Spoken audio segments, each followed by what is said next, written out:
Hi everyone, it's me, and today let's explore the tragic lore behind this fictional world together. You know, looking back, Arthur might not be the wholesome PBS Kids cartoon that we all thought it was. I mean, you had an episode where everyone in school struggled with addiction to strange ingredients in the candy bars that they were eating. That's certainly concerning. And the whole world seems to operate under unspoken societal prejudices and hierarchies. I mean, did your 6-year-old self ever notice the fact that reptile characters are only ever shown to be doing jobs with heavy manual labor? It's true. It's almost enough to make you ball up your fist in anger. But there's one other dark truth about this show that you might have missed back in preschool. Heck, that...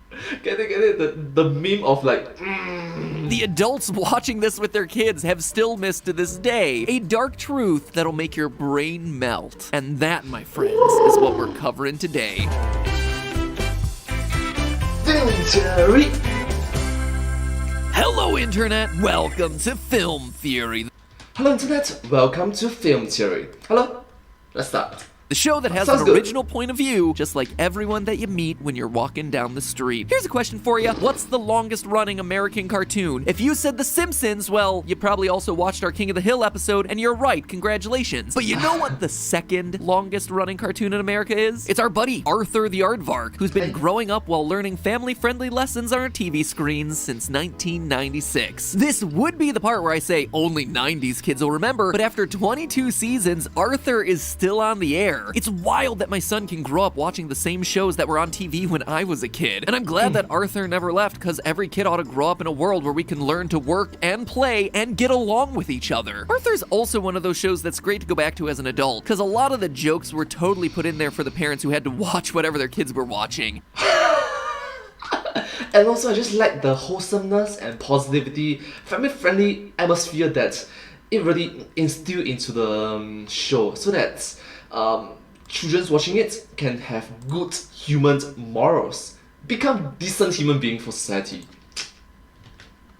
And if you were a kid, well, you probably missed a lot of those references the first time around. Sorry, Sue Ellen. It's a brother and sister race. Maybe there's a contest for lonely children after this. It's only children, DW. A lonely child is what you're gonna be when I sell you. Holy jeez, Arthur! When you sell your sister? What am I gonna do? Run away. Literally. Join the circus. My mom knows a good plastic surgeon. But there's another thing that you might have missed when watching Arthur as a kid. Something that's not so bright and cheery. It may be a wonderful kind of day, but we wouldn't be Film Theory if we weren't willing to ruin those wholesome childhood memories by exposing the dark and tragic truths behind them. Now, if you're somehow one of the people who didn't grow up watching this PBS classic as a kid, Arthur is a show about an aardvark named Arthur and his sister DW as they go to school with their friends, including a rabbit named Buster, a monkey named Francine, a bulldog named Binky, a bear named the Brain. Everyone in the world is an animal, in case you missed the pattern. And, that's pretty much what you need to know. In typical kids show fashion, they learn life lessons, they shade each other. You know how Polylocket works? That's where you keep your most special, important thing. I figured you'd want to put this in there. No, thanks. I'm gonna put in a picture of my cat. Oh. And they burn the spelling of aardvark into... Oh, wow! Ouch, that burn! your brain so completely that literal decades after you watch that one episode, you still hear it in your mind. A-A-R-D-V-A-R-K.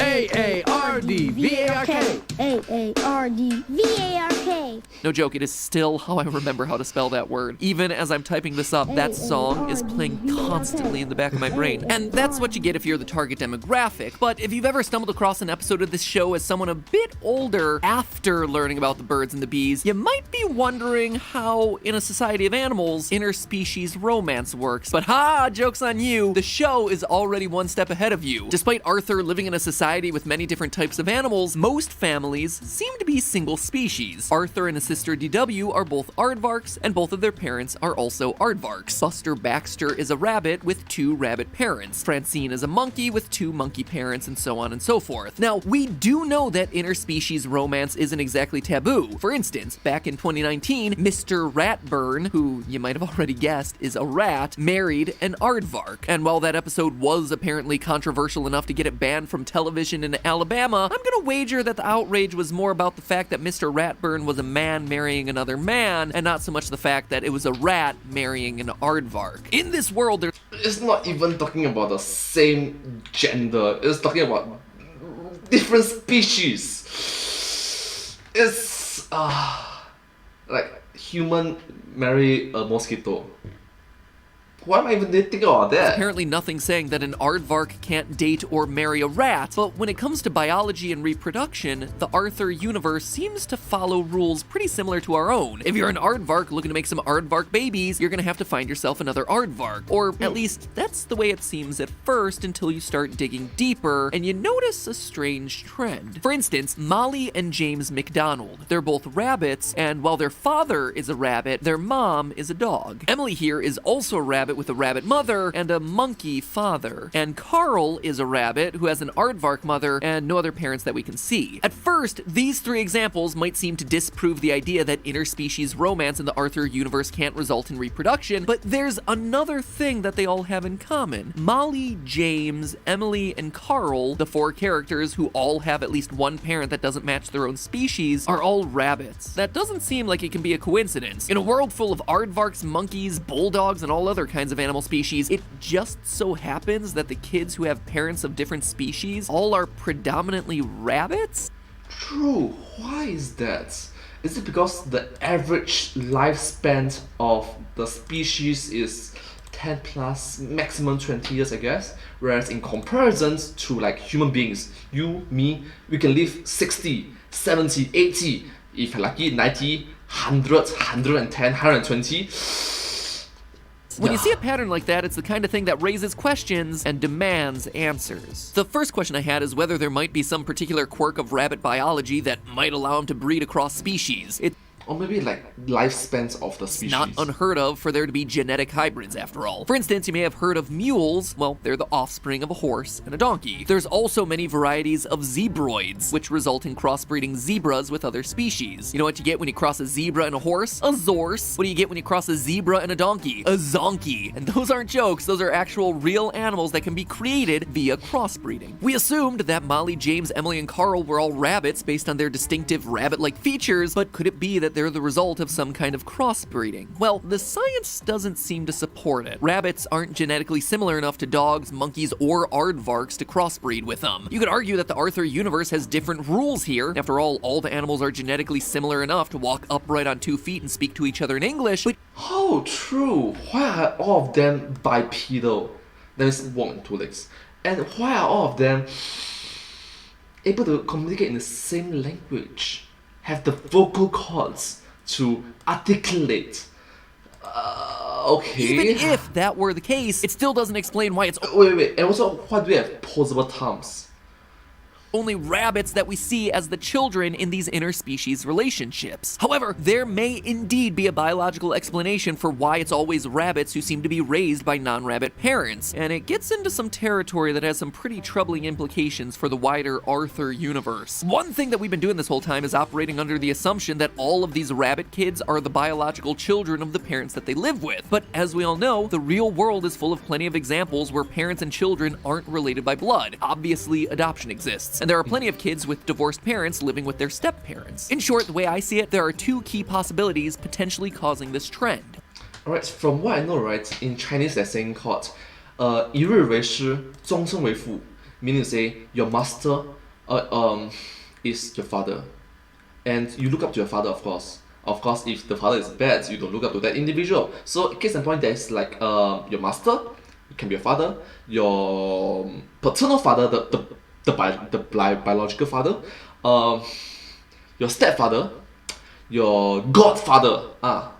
So there's a lot of different fathers involved, possible fathers involved. 1, divorce is more common in rabbit couples, or 2, rabbit children are getting put up for adoption more frequently. So let's start with possibility 1, divorce being common in rabbit couples. You see, this theory already seems plausible considering that divorce exists in Arthur's world. Buster Baxter has parents who are separated, also a rabbit couple. And there's a real-world explanation for this. You see, real-world rabbits don't tend to mate with only one partner for their entire lifetime. They're not monogamous. You could say that they are hopping from partner to partner, which, you know, could produce some strain on a relationship when Bitsy Baxter over there is finding her husband Bo in the burrow with another woman. Except there's a problem with all this. Rabbits aren't alone in this category. Very, very few animal species are actually monogamous. It's mostly because it doesn't make sense from a genetic standpoint. Reproduction is all about ensuring the survival of your genes into the next generation. So technically speaking, right, it's weird, it's very strange that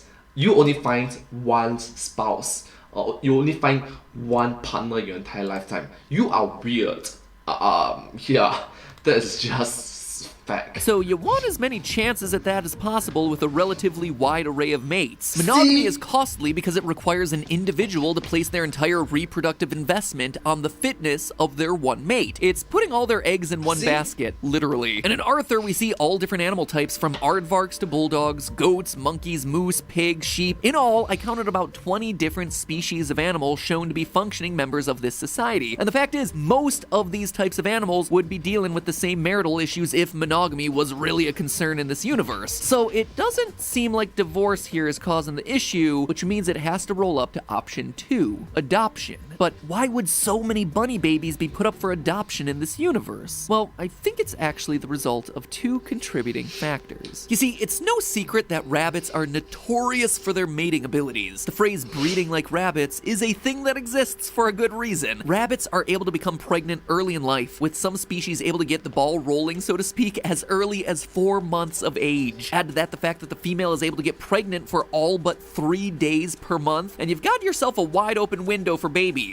Now, that alone would be pretty unique in the animal kingdom, but there's another few factors that make rabbits incredible breeders. You see, a mother rabbit usually gives birth within 32 days of getting pregnant, and is ready to get pregnant again almost immediately after giving birth. So if they wanted, a mother rabbit could have a litter of babies almost every month, nearly 12 in a year, which is incredible. Compare that to humans, where the gestational period is 266 days. But what makes rabbit breeding truly insane is that each of those litters can have anywhere between 1 and 14 babies, with the average being 6. Compare that to other animals that we see in the Arthur universe. Aardvarks, 1 baby every 7 months. Monkeys, 1 baby every 2 years or so. Dogs, cats, foxes, bears, you name it, all of them have longer pregnancies and smaller litters. Yes, we are just talking about pure biological facts, so no judgment. Thank you so much. Like, our judgment is based on humans' judgment lah. Yeah. Which means that there's gonna be a lot more rabbits in this world than there are any other type of animal. And this is something that's actually confirmed by the show's character list. Looking through lists of all characters to have ever appeared in Arthur, you quickly see that there are nearly 220 unique rabbit characters that have shown up on the screen. The second most animal species is, as you'd expect, aardvarks, which clock in at around 170 unique characters. But that number is also inflated since our main character is himself an aardvark, so the show is going to revolve around him and his animal type. No other animal even comes close to touching the number of rabbit characters in this show. Now, it'd be tempting to say that all these newborn bunnies are resulting in the parents abandoning some of their kids, which is terrible and awful, and quite honestly would make a pretty darn good dark twist for this episode on a show made for elementary school kids, but I don't think that's the case here. There isn't any scientific evidence suggesting that rabbit parents are any more negligent than parents of other species, and it also wouldn't explain why there are so many one-rabbit households. Now, I think that there's something else at play here. You see, there is one basic bit of biology that separates rabbits from pretty much every other species that we see on this show. Yes, they give birth fast, they die fast. Lifespan. Let's go back to that character frequency chart, shall we, and compare the lifespans of the most common species that we see in the Arthur universe. Aardvarks, 18 years in the wild, 23 in captivity. Brown bear, 20 to 25 years in the wild. Dogs, 10 to 15 years depending on the breed. Indoor cats, 13 to 17 years. Brown spider monkeys, 27 years in the wild, 33 in captivity. Rabbit, 1 to 2 years in the wild, 5 to 7 in captivity. To borrow... No, not necessarily 5 to 7 years. My friend's rabbits have lived for 15 years. Yeah, he bought it when he was in kindergarten and now he's still using it. From another kid's program. He's still alive, yeah. He's still with it. These things is not like the others. In the world of Arthur, animal lifespans are probably going to be closer to what they would be in captivity, since Arthur and his classmates probably don't have to worry about things like natural predators. Unless, of course, I missed that episode where the brain has to learn to suppress his bear-like instincts to avoid devouring his classmates. But even when raised in captivity, rabbits have a much shorter lifespan than aardvarks, monkeys, dogs, and pretty much every other species that we see appear in Arthur, with the only big exception being rats. But then again, this is is a 3rd grade rat in Arthur. Dude already looks like he's ready to put a mortgage on a house, so I'd say he's aging pretty darn fast. Now, obviously, everything that we see in the Arthur universe isn't going to be one-to-one with real life. These animals can stand upright on 2 legs, to walk down the street, and can learn to work and play and get along with each other. These animals seem to age at a rate similar to humans. While real-life rabbits are capable of breeding at ages as young as 4 to 6 months, Buster is 8 years old and doesn't seem to have hit puberty yet. So if we adjust animal lifespans to human lifespans, like we see on the show, it would look a little something like this. Aardvarks, 97 years, brown bear, 95 years, dogs, 42 to 63 years depending on the breed, cats, 63 years, monkeys, 139 years, Wow. rabbits, 24 to 42. And this, my friends, explains the thing that sent us down this rabbit hole in the first place, which is why there are so many rabbits who seem to have guardians of other species or just live in single rabbit families. The simple fact is that even if rabbits are starting families at ages as young as 18, a significant portion of them won't live long enough to see their kids finish school. With rabbit lifespans so short, it's no wonder that so many rabbit kids are being raised by non-rabbits. The surviving rabbit parent probably remarries out of desire to have a partner to raise kids with them. True, I agree with you, because let's be honest, children need 2 adult figures in their entire life. Actually, more than 2 adult figures. So there's like a role model, right? Case in point, like the mom can have a more paternal affection, and what am I saying? The mother can have more of a maternal affection, and the father can have more of a paternal discipline. So different responsibilities, and as the saying goes, with great power comes great responsibilities. Spider-Man. Sorry.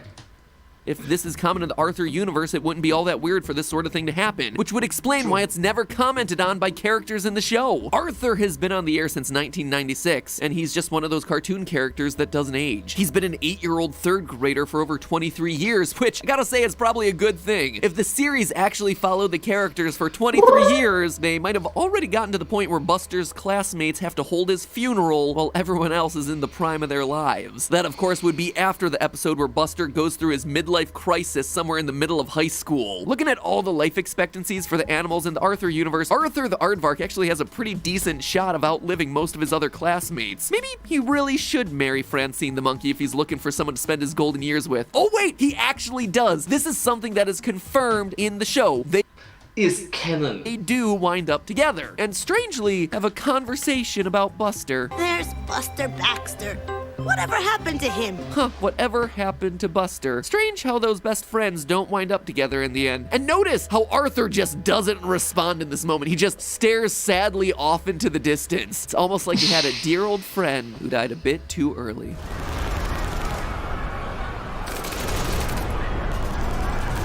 And that, my friends, is my feel-good episode on the world of Arthur. Happy childhoods. And remember, it's all just a theory. A film theory. And this episode was brought to you by the subscribe button. The subscribe button, helping this channel reach an arbitrary milestone that'll get us a glorified paperweight. This video was brought to you by the subscribe button. Subscribe button. Use it. Well, thank you all so much for watching this video together with me. I hope that you find this video very... A-A-R-D-V-A-R-K. A-A-R-D-V-A-R-K. A-A-R-D-V-A-R-K. Okay, good. So anyways, thank you all so much for watching this video together with me. I hope you find this video very interesting and just quite unique, right, to watch. Anyways, if you do like this video, please remember to like, share, subscribe to my channel, and comment down below. If you have anything to share about us, don't forget to follow my channel. I see the video. Oh, for support and encouragement for more. Thank you so much, you're the best, and thank you so much for being so uplifting and motivating for me. But anyways, that's just theory. A film theory. And cut. Thank you.